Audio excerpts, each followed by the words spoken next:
Your world is waiting, but first you have to access it. Welcome to the Joshua Roy Show. We don't do fluff, we do freedom. Real talk on mindset, cutting edge coaching techniques, and the hidden frameworks for lasting change. If you're ready to move from being stuck to becoming the architect of your life, you're ready for this. Hit subscribe. Let's get to work. So I've got a real treat for you today. I'm going to talk about the healing process. There's 4 steps in the healing process. And as you listen to this podcast, you'll be able to understand what those steps are and, more importantly, how to apply those steps in your own journey towards health and healing. Hello and welcome to today's webinar. Great to have you here with me. Today we're looking at the ultimate course on pain reduction and healing. So we call this the Ultimate Healer's Course. So if you've ever thought about being a healer for yourself or others, this course is for you. I'd like to welcome you here today, and there's several reasons why people show up to a webinar like this one, specifically on healing, and that's because there's something in their life that's not working. There's some malady or some condition that you have that you'd like to get rid of. And so it only makes sense that you attend a healing webinar to find out, well, how do I get rid of that? Now, another reason you may be here is because you don't want sicknesses in the future. And you'd like to work out some tools that if something does attempt to strike you down, that you can strike back, that you can escape the consequences of a potential sickness or illness in the future by releasing and getting rid of repressed or trapped emotions in the present. And so you want to live a better life. Now, the third reason why people sometimes turn up to webinars such as this one is for curiosity, because they're curious. Another reason might be you're someone who continues to grow. Or you might be someone where this webinar is just part of the series and you've booked in for the series, so you might as well get all that you can out of all the webinars. Now, whichever reason you're here, I'd like to thank you for being here. Thanks very much for taking this time to invest in yourself, invest in your mind. And those of you who have come along to the paid seminars like today, you're investing your time, your talents, your energy, and also your money. What I find is that when people invest financially into the education, they tend to get more out of it than if they're just investing time and talents. So good on you for being here, and thank you for attending today. Now, wherever you are, you may continue to use this series, the series of videos, and listen to it in your own time. And I'd encourage you to do that. Turn your car into a university on wheels. Every time you're driving around, play one of these talks. Put something on in the background. Instead of wasting time listening to music just to pass the time, if you're listening to music and enjoying it and you're bopping away, then good on you and do that. However, I find there's great value in listening to talk tapes, in listening to motivational speakers, and listening to those who are thought leaders in the world. This is an incredible thing that we can do. And it's really where you should spend your time, because the more goodness that comes into your mind, the more you're going to be able to augment or direct your life and your future towards that which you deserve and desire. The more you will feel empowered to take control of your conscious and your unconscious mind. And the better you're going to feel about yourself, because when you're growing and learning, you're not dying. You see, there's 2 conditions in life. Either you're growing or you're dying. And we want to be part of the former and get away from the latter. We want to make sure and ensure that we are consistently and continually growing. And so for myself, I'm always constantly listening to my mentors. So you wonder how I got the information that I've got. So I have great mentors and I listen to them regularly.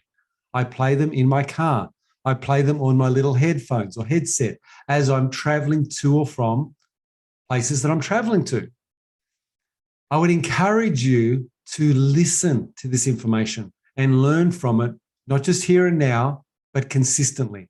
Go over the information. Because what we know is that repetition is the mother of all skill.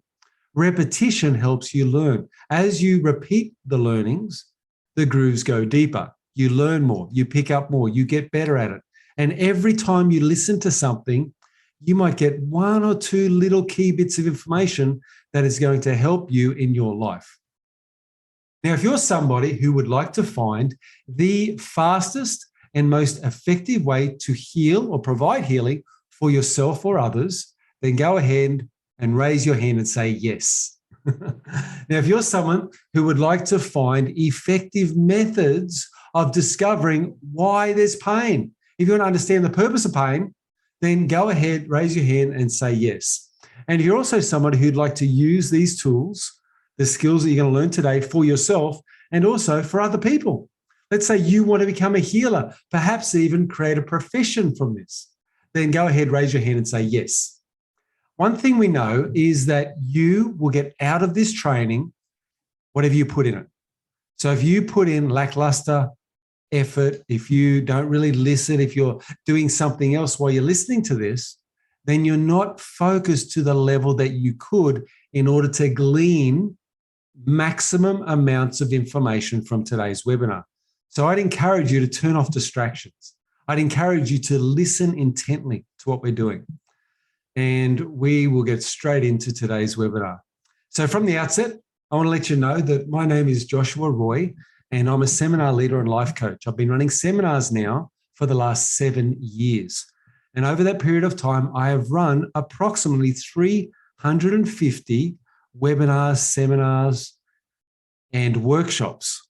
Over that same period of time, I have coached and held more than 1,000 one-on-one coaching sessions.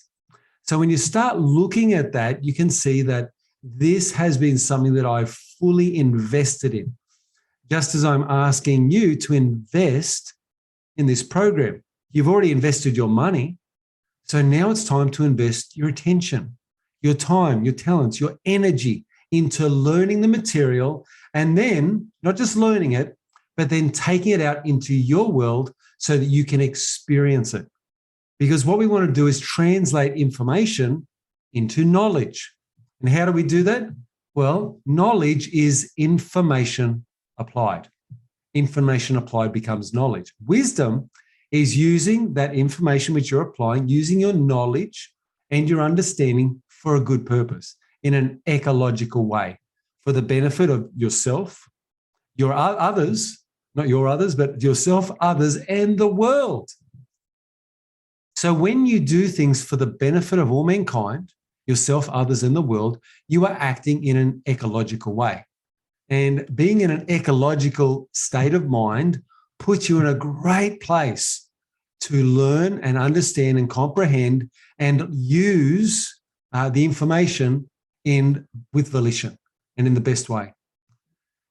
So that's what we want to do today. We want to use this information to get the best results for yourself and also to send you out into the world to go and impact the world. Because the way I think about it is that if I help enough people, other people, get what they want out of life, that's surely going to help me get what I want. In that way, we're providing contribution. And just so you know, when you have growth and contribution together, that equals fulfillment. And so if you wonder why a person might not be fulfilled in life, it's because they're probably not growing or they are not contributing beyond themselves. So those two things, growth and contribution, lead to fulfillment.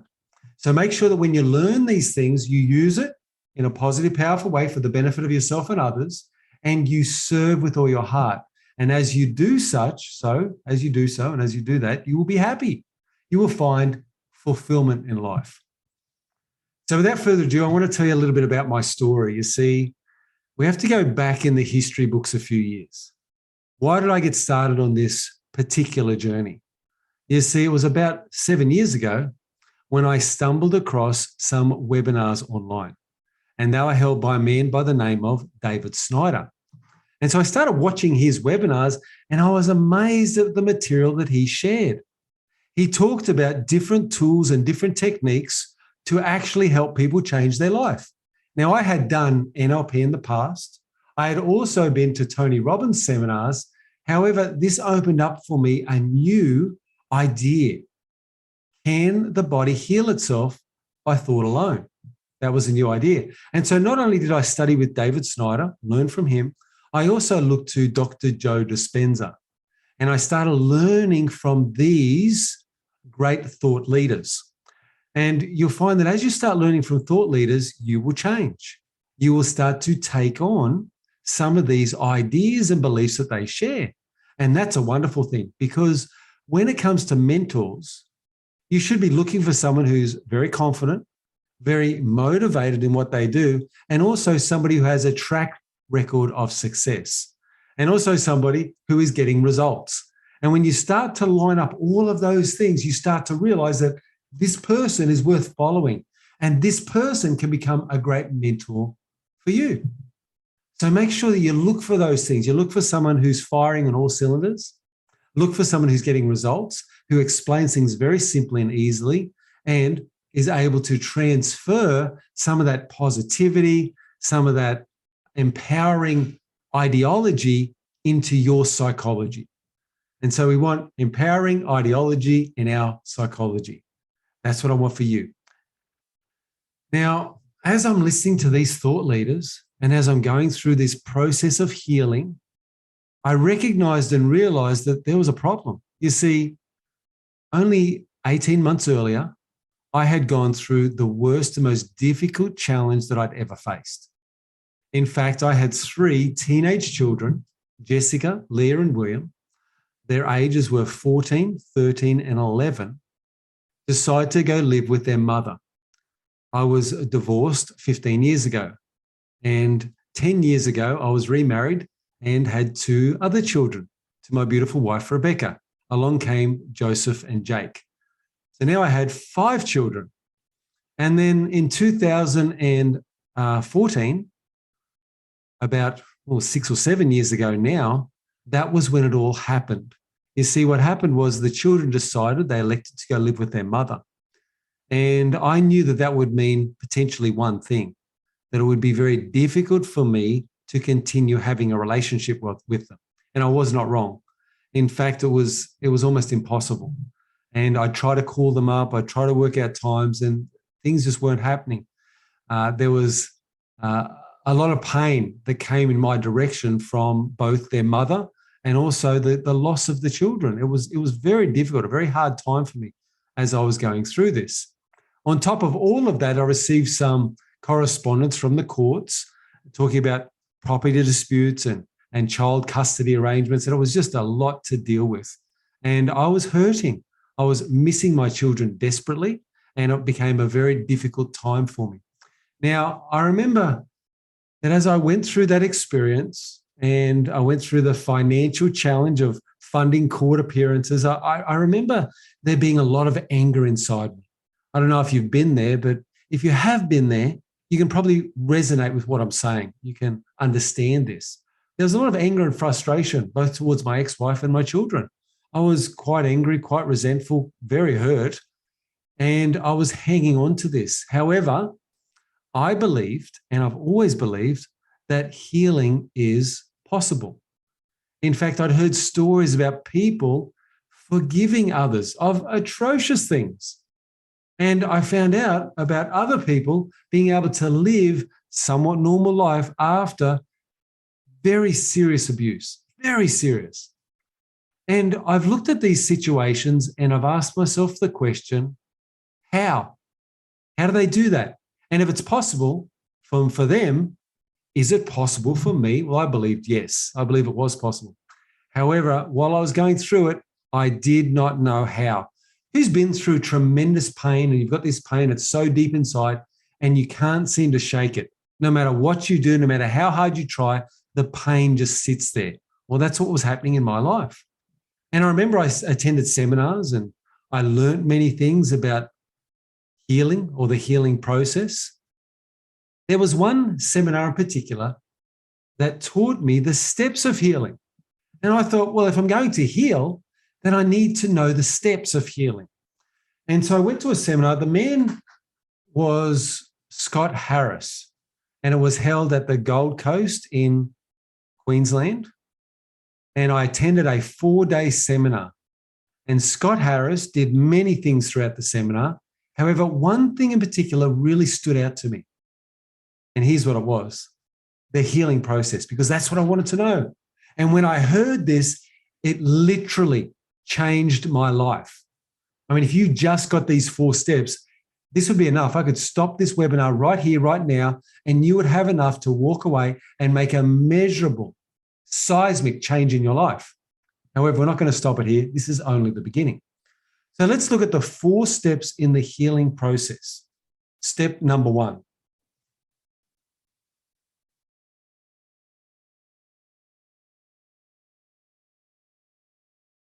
Step number 1 is recognize it.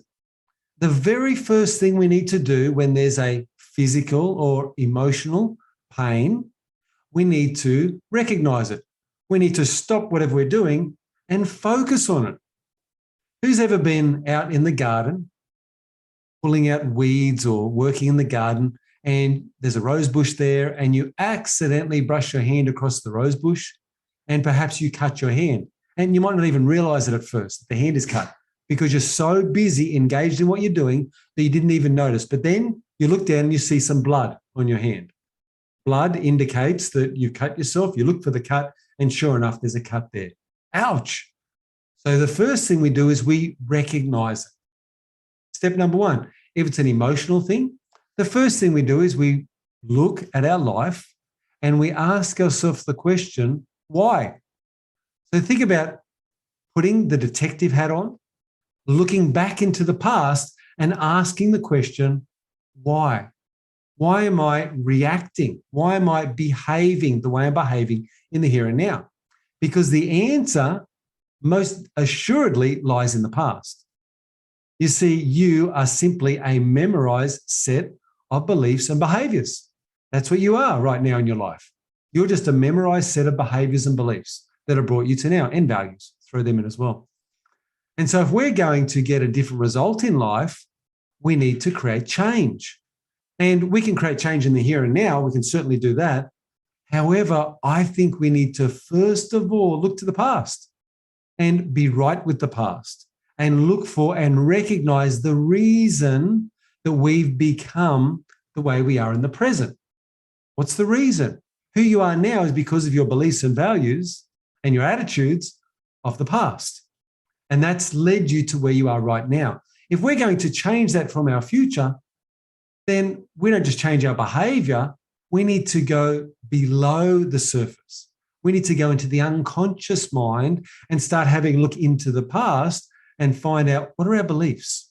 What are our values? What are our attitudes that are creating or have created the life that I'm living right now? And that's where we do the work. We do the work with these things which are below the surface, these things that many people don't even think about, and they certainly don't focus on. So we focus our attention and we look to what created the situation. Was there a trauma? Was there a situation? Did we make a belief out of that trauma? What did we believe? What did we tell ourselves was true about it? First thing we do is we recognize it. If there's a cut on your hand, you recognize the cut. Step number 2.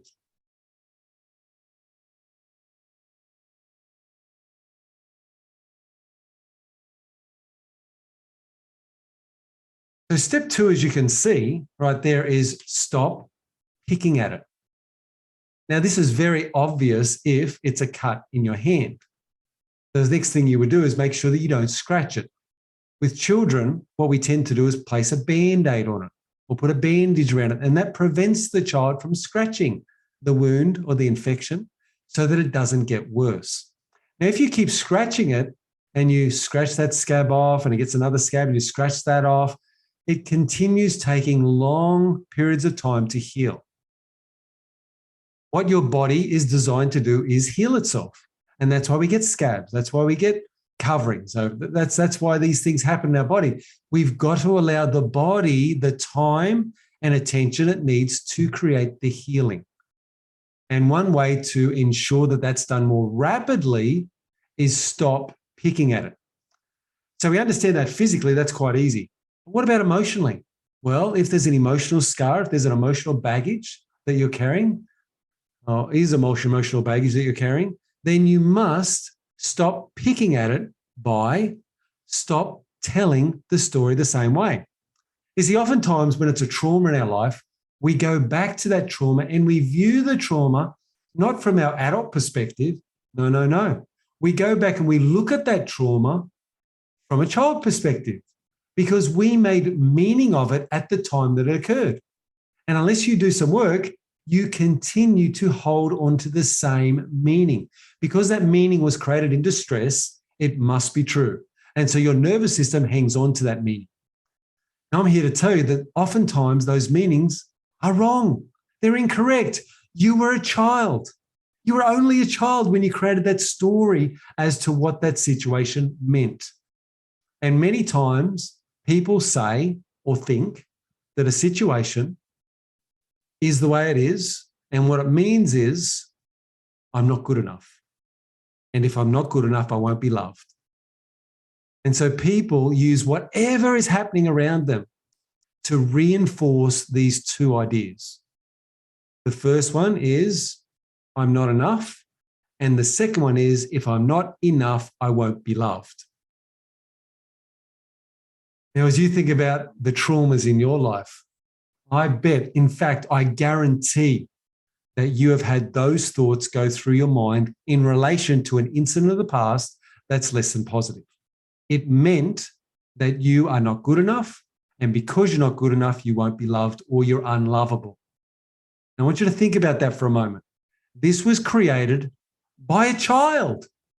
These thoughts were created by the little version of you. Now that you've grown up, now that you've matured, some people don't mature, they just get bigger. But now that you've matured a bit, we can look back at the past and we can look at it in a different way. And what we do is we reprogram ourselves by changing the meaning of the story. And when you change the meaning of a story, guess what you're effectively doing? You stop picking at it. You see, if you keep running that story the same way, you are picking at it. We call this rumination. Rumination is replaying a scene from the past in the same way that you've played it in the past. And when you continue to do the same thing the same way with painstaking regularity, we call that the definition of insanity. It's been said that insanity is doing the same thing the same way over and over again and expecting a different result. Well, guess what? You're going to get the same result. You're going to pick at it. You're going to open up that wound and you're going to feel worse about yourself. You're going to reinforce, I'm not enough. And if I'm not enough, I won't be loved. Step number 3. Step number 3 is forgiveness.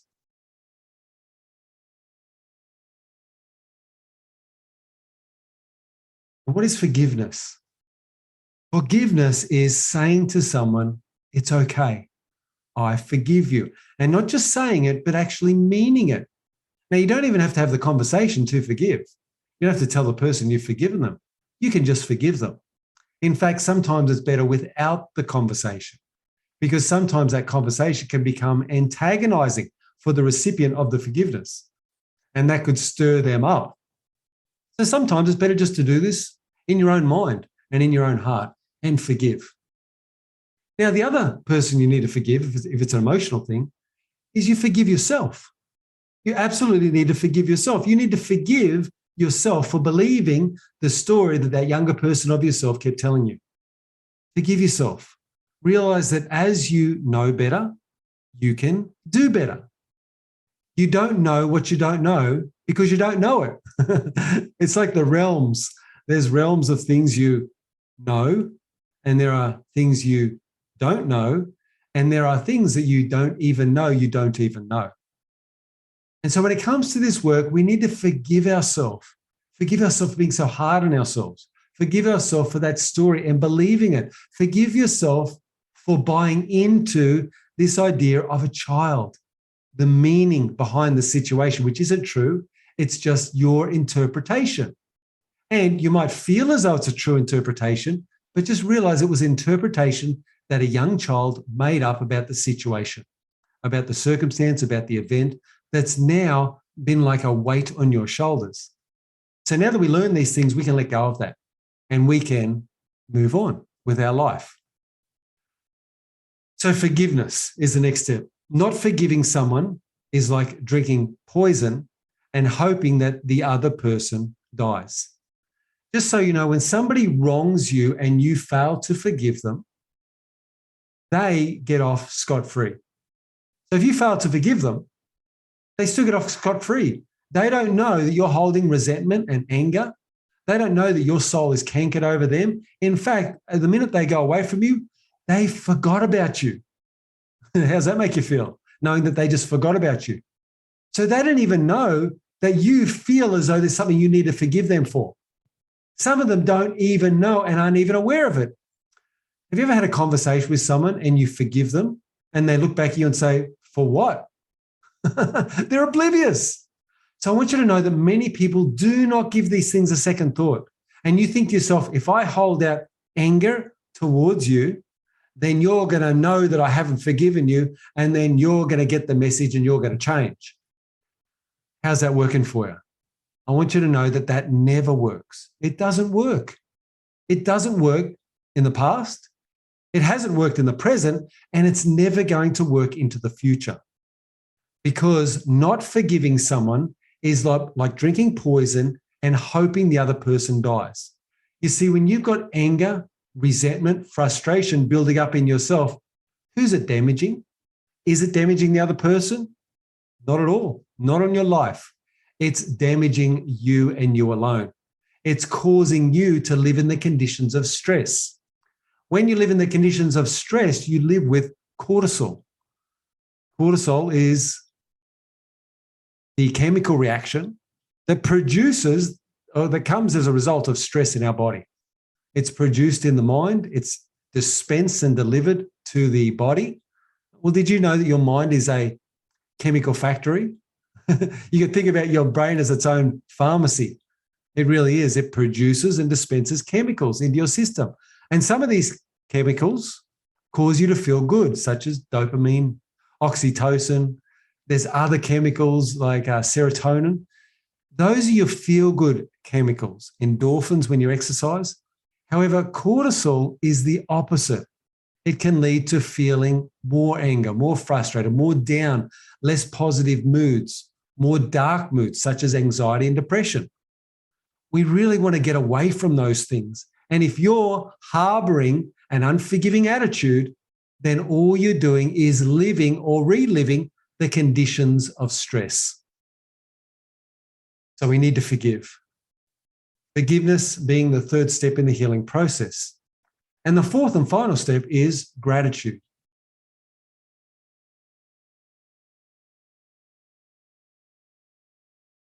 I want you to know that gratitude is the great healer. If you want to be grateful.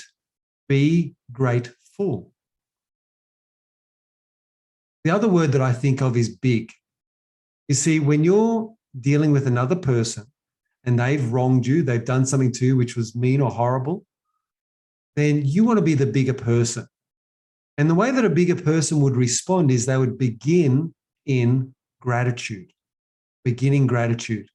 So if you can find gratitude for everything that's happened in your past, and I spoke before about looking at the story of the past and changing it, one way to do that very effectively is be grateful for it. And you might look at me and say, what are you talking about? I was abused. How do I be grateful for abuse? It's not that you're grateful for the abuse. You're grateful for who you've become as a result of that situation, circumstance, or event. You will go through and have gone through an evolutionary process for yourself and with yourself. You're becoming a refined person. You are going through and have gone through the furnace of affliction. And when that happens, you go through refining and you can become then a better version of yourself. And so I want you to think about every situation of your past as being a process of growth and change, as being something that you went through, which has helped you to develop and create the character that you have right now.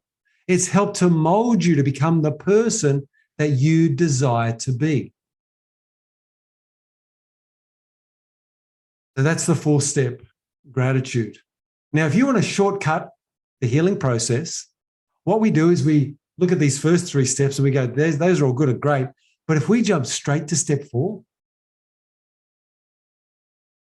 this is the fastest and most effective way to get healing. The fastest and most effective way is go straight to gratitude. Go straight to gratitude. This happened with me. You see, it was about 6 or 7 years ago, and I was running and exercising every day.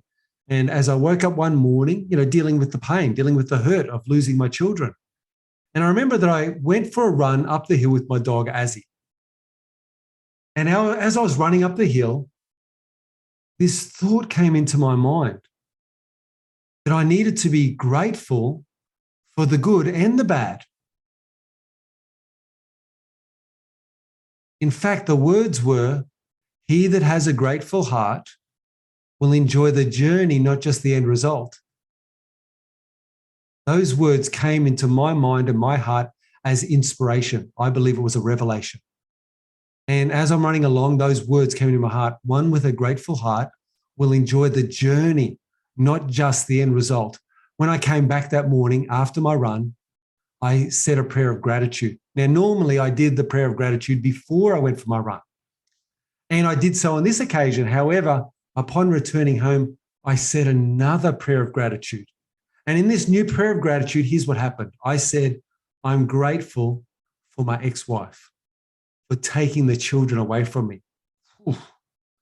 I said, I'm grateful to my children for rejecting me. Whoa, what was I saying?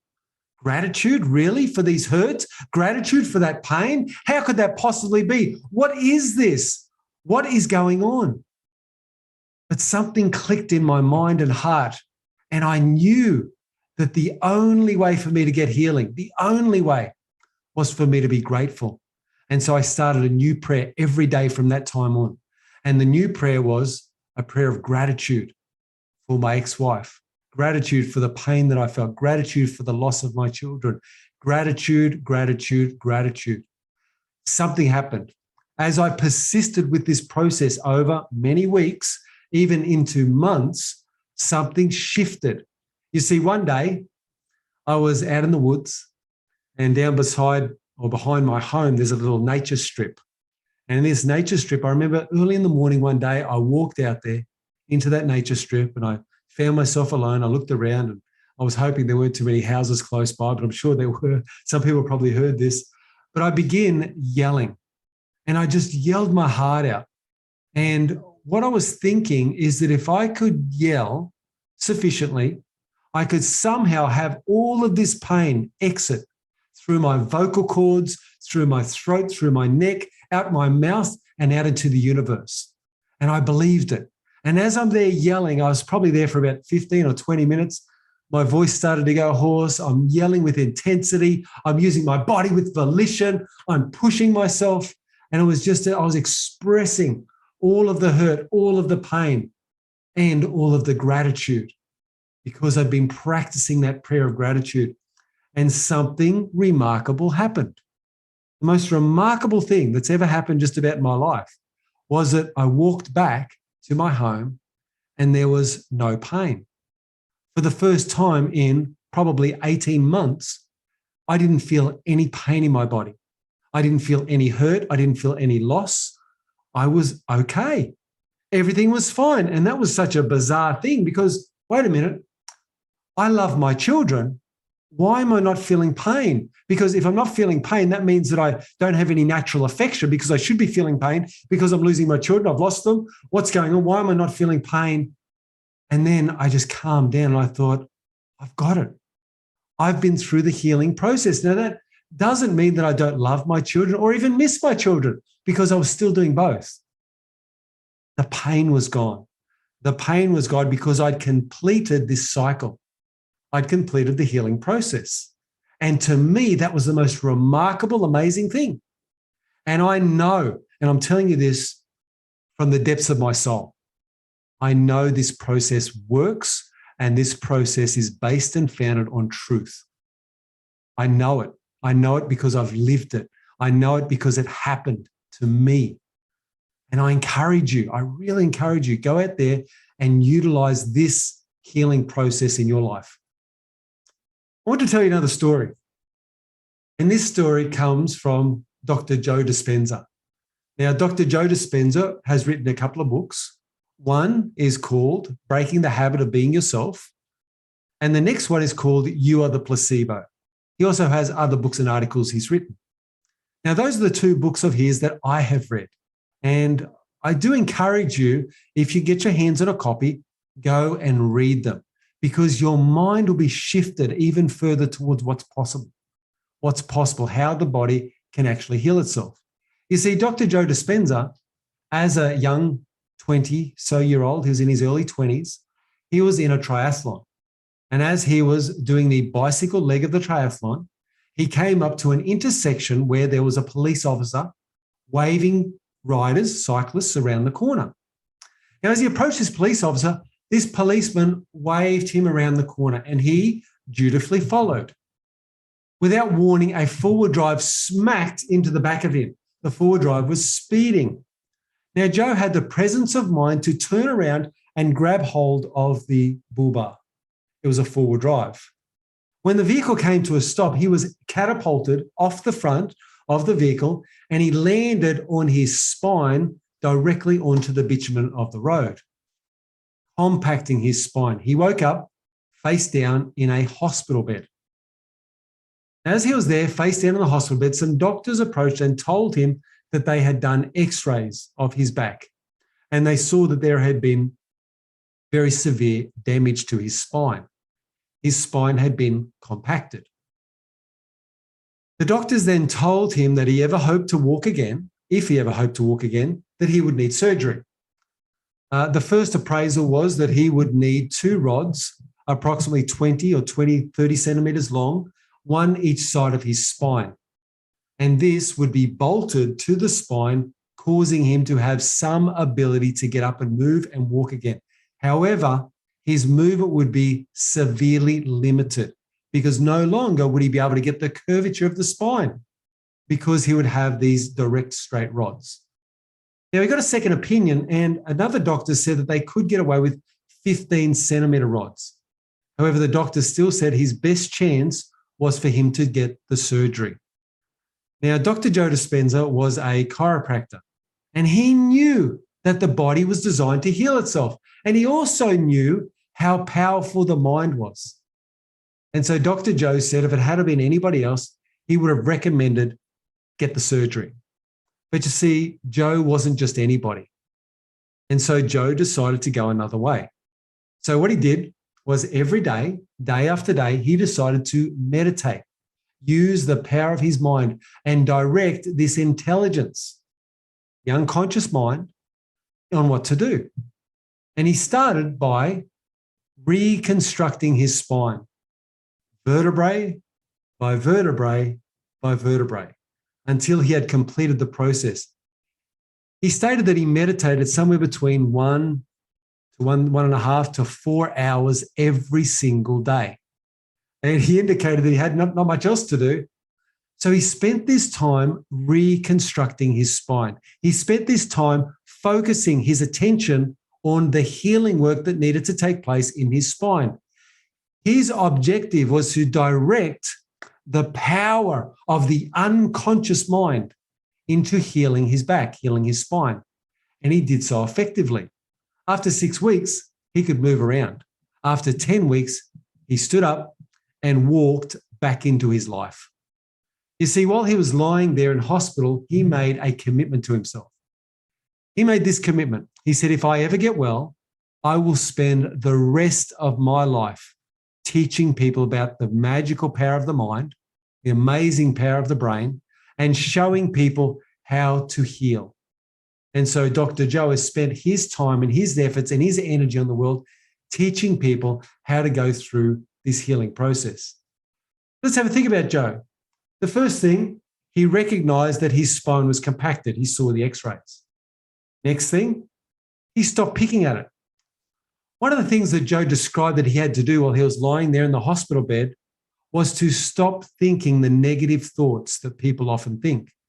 You see, one negative thought, if you've got a compacted spine, is, will I ever walk again?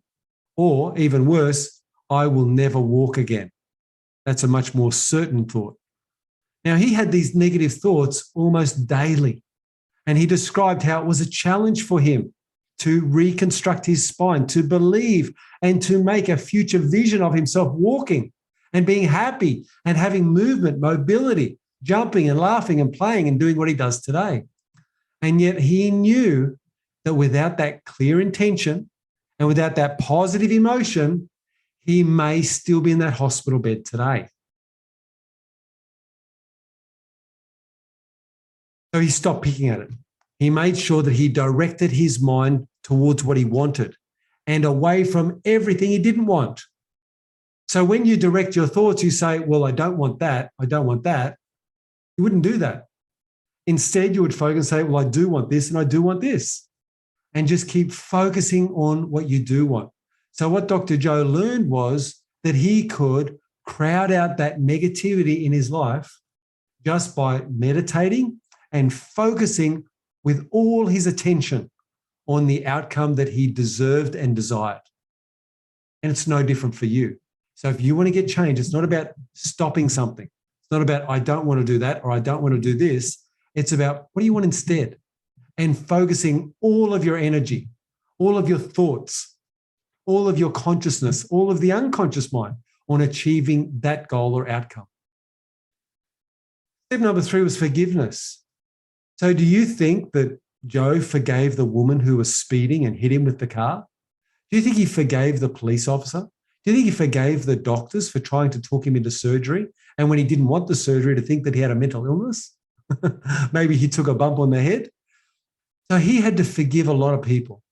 And he had to also forgive himself for doing what he did, for being where he was, for taking part in that triathlon. There's many ways that he could have continued beating himself up and could have continued to hold resentment and anger towards a multitude of people in this scenario. So he had to forgive. And what about gratitude? Well, gratitude, because today he is a world famous author. Today, Dr. Joe Dispenza is a seminar leader who travels around the world teaching people the marvelous power of their mind to heal the body. He has become a thought leader. He has become a force for good in the world, a light to the world, a light in this otherwise darkened world of apathy and this darkened world of despair. He's a light of hope. And so we look to Dr. Joe and others like him to say, he made it through this healing process. Now, the question I have for you is, what about you? Has there been a time in your life where you recognize there was a problem? This could be physical or emotional. Has there been a time in your life where you stopped picking at it? Has there also been a time in your life where you've forgiven someone? And has there been a time in your life where you look back at that situation and you can now look back in gratitude, in gratefulness? I know there has been. And if you want to continue healing, this is the way forward. This is the healing process.